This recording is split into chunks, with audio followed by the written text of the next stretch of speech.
Be ready. Dictation will start in 15 seconds.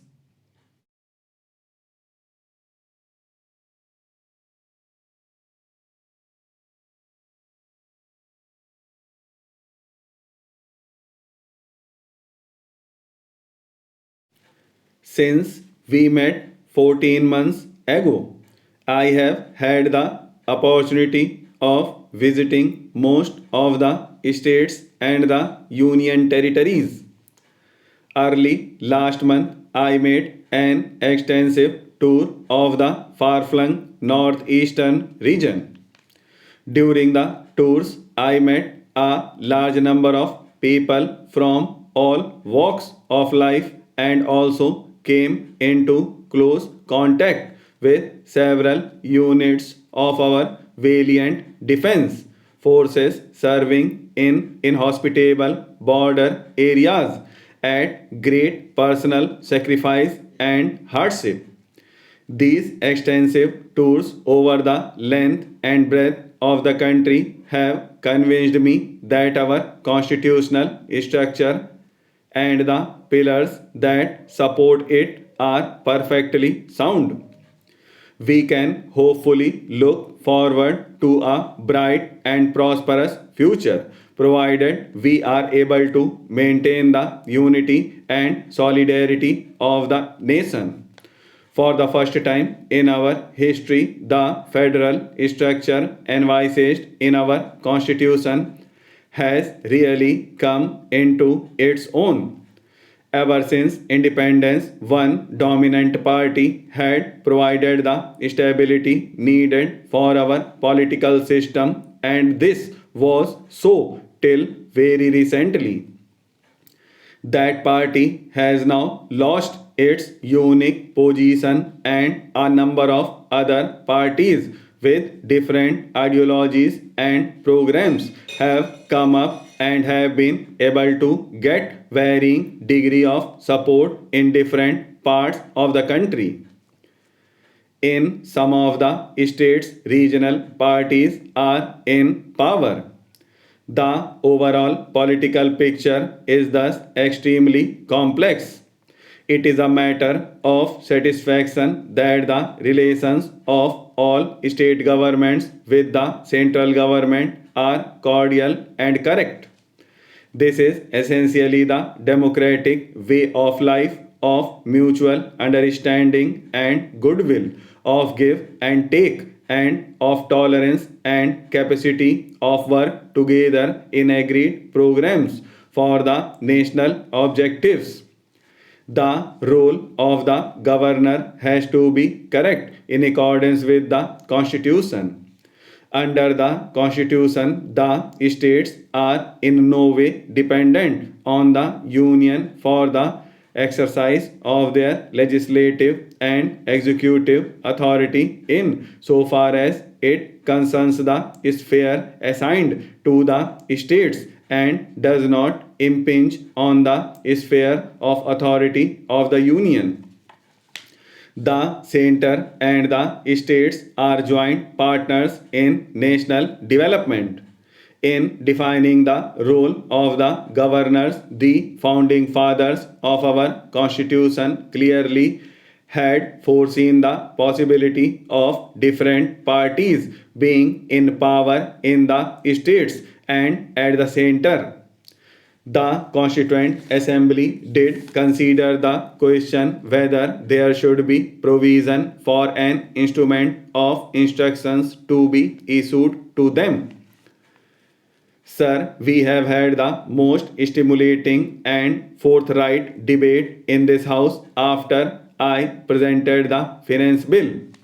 The honorable members have not only commented on the provisions of the bill, including the amendments that I have proposed and which have been accepted by the Lok Sabha, but they have also taken the opportunity of expressing their view on a wide ranging spectrum of matters concerning the national economy.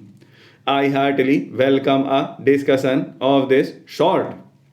It helps us to understand the mood and the feelings of the house and also gives me an opportunity to respond and to react to those views. Sir, I must first of all with one point of criticism which was made by my honorable friends. They say that I have been pressurized and influenced by all sorts of lobbies outside the house, and I have adjusted and modified the finance bill as a result of that.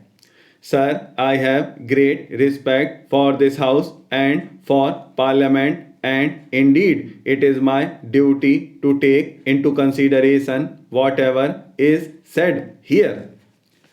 However, I do not think that it needs a very deep knowledge of democratic practice to understand that we are not the only persons who can give expression to the views of the people, the citizens, and the taxpayers.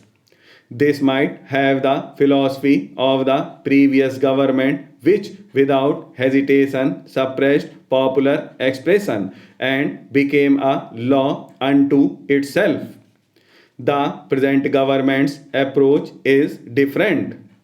It is here that the people have expressed their confidence in the present government, and we therefore consider it to be our first duty to listen to their grievances and their points of view to try to understand their representations and give due attention to the problems which are brought to our notice by them, the members of the public.